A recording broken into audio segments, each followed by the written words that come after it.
एक, अगर दिमाग से पागल आप नहीं हैं तो कोई ऐसा प्रयास कभी करेगा।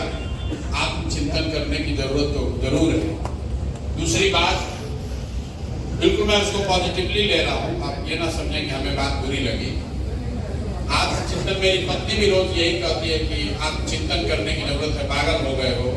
मेरे भाई बंधु भी यही बता रहे हैं कि पागल हो गए हो, अपना अच्छा खासा जिंदगी छोड़ के दीवार पर सर मारने जैसा काम शुरू कर दिया है।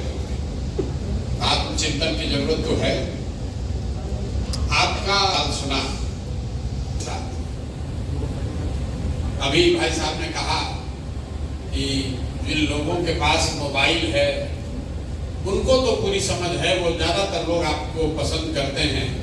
ये बताइए कि जो अंतिम पीढ़ी पर, अंतिम सीढ़ी पर लोग हैं जिनके पास मोबाइल नहीं है, खेत में काम कर रहा है, उसको कैसे सुधारें, उसको कैसे बताएं? क्योंकि जब तक वो नहीं सुने समझेगा तब तक आप जीत नहीं सकते। ऐसी इनकी पीड़ा है या चिंता है। मेरे भाई 5 करोड़ लोग बिहार में इंटरनेट पर उपलब्ध हैं। आप अंतिम की चिंता छोड़ दीजिए। 5 करोड़ लोग हर महीने YouTube और Facebook के जरिए कुछ न कुछ समय अपना उस पर बिताते हैं। बिहार को जीतने के लिए 2.5 करोड़ वोट ही चाहिए। और यहाँ लेकिन दुख की बात देखिए, या चैलेंज कर लीजिए, दुख तो क्या ही होगा, यहाँ पर बैठा हुआ तो हर आदमी मोबाइल से जुड़ा हुआ है। आप लोग तो प्रबुद्ध भी हैं, सुनते भी हैं, पढ़ते भी हैं, चिंतन भी करते हैं, और आपने अभी कोई एक भी सवाल ऐसा नहीं पूछा है जिसको मैंने इंटरनेट पर 1 बार नहीं, 2 बार नहीं, दसियों बार जिसका जवाब न दिया। तो चिंता का कारण ये नहीं है कि खेत में काम करने वाली महिला को पता नहीं है कि जनसुराज क्या है। चिंता का कारण ये है कि जो मुजफ्फरपुर में पढ़ा लिखा व्यक्ति है, दिन में 4 घंटा इंटरनेट देख रहा है, जनसुराज के बारे में जान रहा है, उसको भी वही सवाल पूछना है जो आज से 2 साल पहले उस किसी व्यक्ति ने पूछा होगा जिसको जनसुराज के बारे में पता नहीं है। कुछ लोग ऐसे बता रहे हैं, आप पर भरोसा क्यों करें, कैसे आप सुधारिएगा? मेरे भाई, आप तो ऐसे बात कर रहे हैं जैसे आपके पास कितना विकल्प है।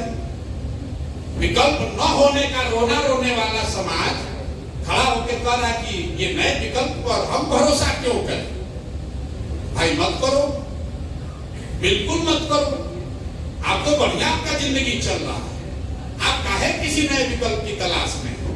आप एक्सपायरी दवा खाकर खुश हैं, तो नया दवा का ट्राई करने का क्या जरूरत है?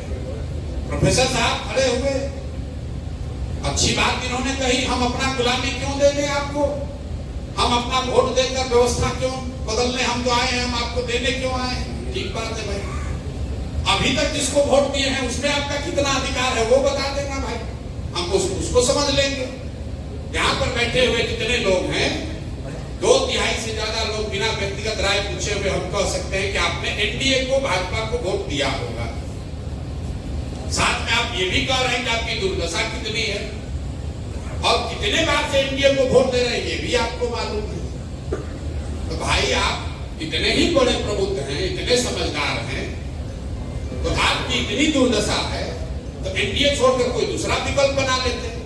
कहते हैं भैया हमारा तो कुछ है ही नहीं, क्या करें, विकल्प नहीं है, लालू को तो दे नहीं सकते हैं, तो फिर वही किसे पीटे को वोट दे रहे हैं।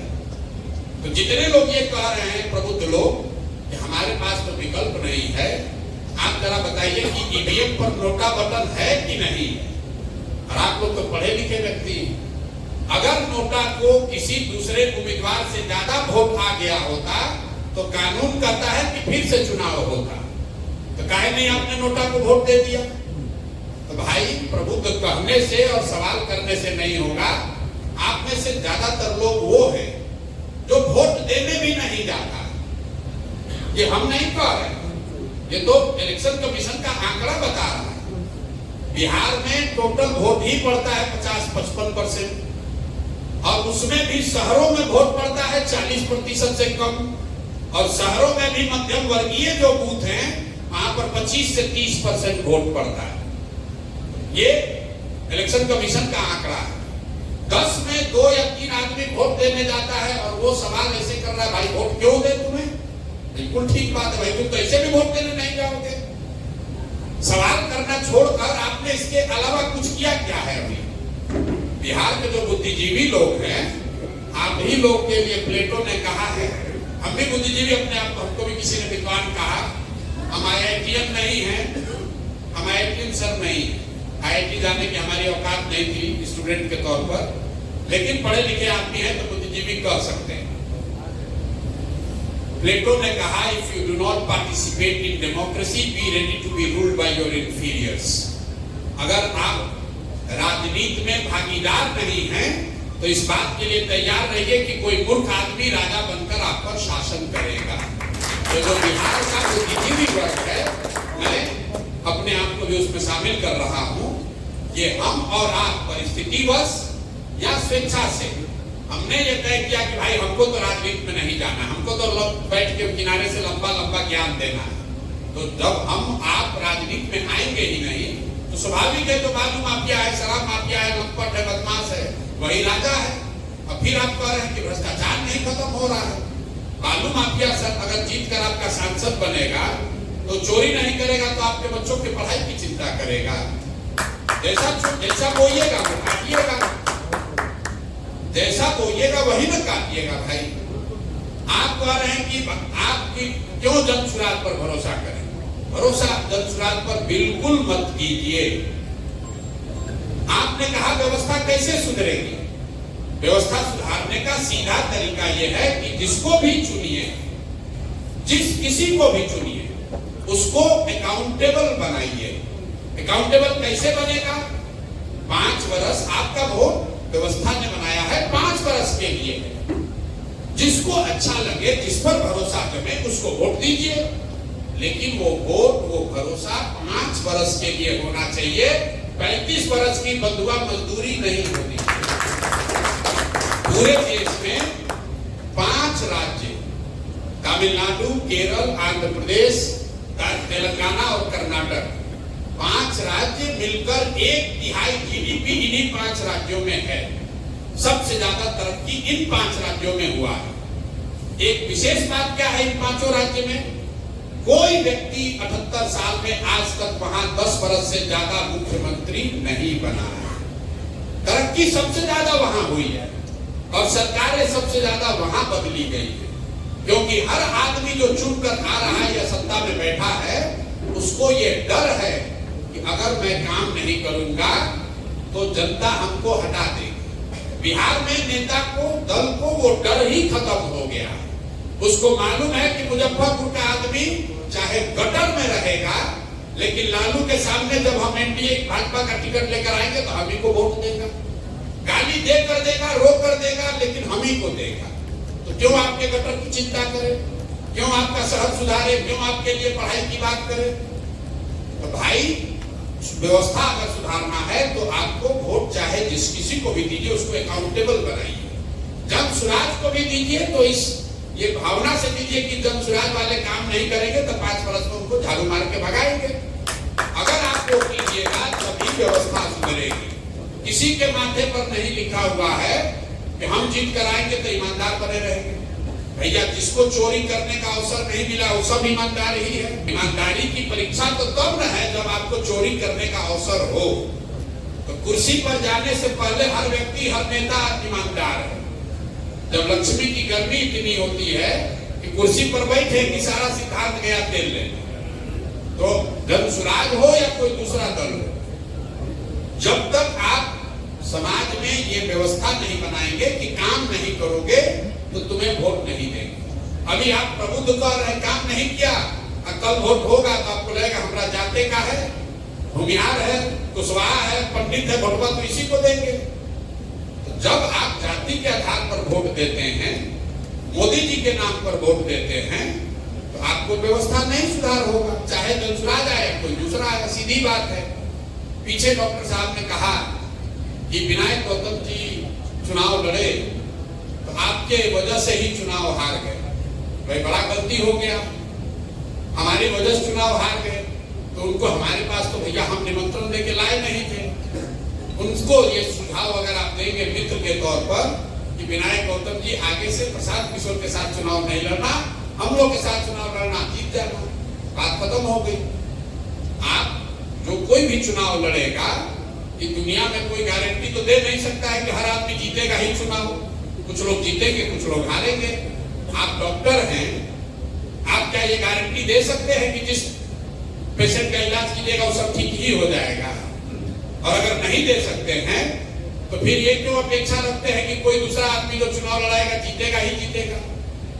और अगर विनायक जी को, आपको या किसी को ऐसा लगता है कि दंतुराज से जुड़ने से उसका नुकसान हो गया, आपको कोई जबरदस्ती बांध के थोड़ी ना लेके आए, आप तो खुद ही से आए होंगे, खुद ही से तो आए होंगे। और आए हैं तो इतना दिल रखिए कि आप जीत भी सकते हैं, हार भी सकते हैं।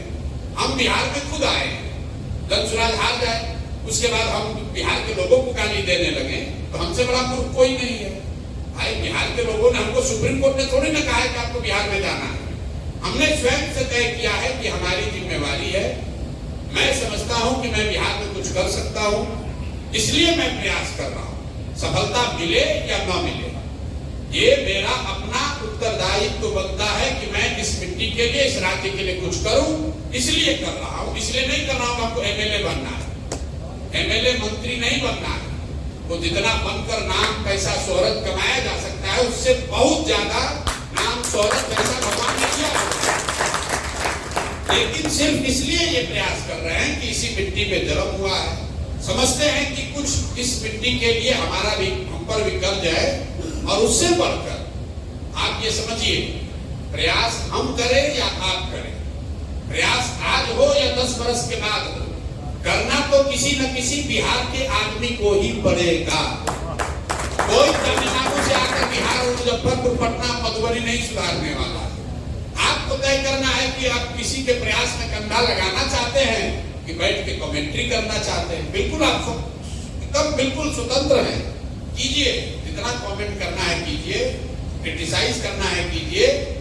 जो विकल्प नहीं होने की बात करते हैं, हम आपको कम से कम 100 ऐसा उदाहरण दे सकते हैं जब समाज में कोई अच्छा आदमी हिम्मत करके खड़ा हुआ, चाहे निर्दलीय ही खड़ा हुआ। और जब कोई अच्छा आदमी खड़ा होता है तो सब आदमी मिलकर कहता है ना आदमी तो बहुत अच्छा है ना, लेकिन जीतेगा नहीं, अरे वोटे मेरा बर्बाद हो जाएगा।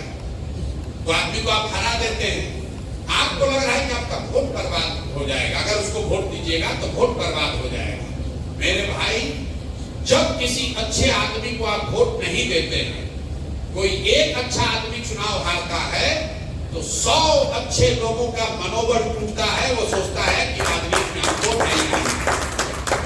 आप 24 घंटा ये गणना में लगे हैं कौन जीतेगा, राजद जीतेगा कि एनडीए जीतेगा।